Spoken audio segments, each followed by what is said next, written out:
സ്വാമിയെ ശരണമയ്യപ്പ. ഞങ്ങള് ശബരിമല യാത്രയിലാണ്. യാത്ര പുൽമേട് വഴിയാണ് യാത്ര. ഇതാദ്യമായിട്ടാണ് ശബരിമലയ്ക്ക് പുൽമേട് വഴിയുള്ള യാത്ര ചെയ്യുന്നത്. കുറെ വർഷങ്ങളായി ഉള്ള ആഗ്രഹമായിരുന്നു, അത് ഇന്ന് സഫലമായി. ഞങ്ങളെ കൂടെ 19 സ്വാമിമാരാണുള്ളത്. ആ സ്വാമിമാരാണ് നമ്മുടെ പുറകില് ശരണം മന്ത്രങ്ങളോടുകൂടി വരുന്നത്.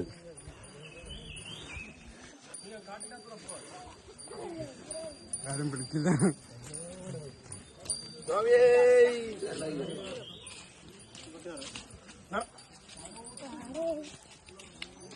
കാനനവാസ ഡോളി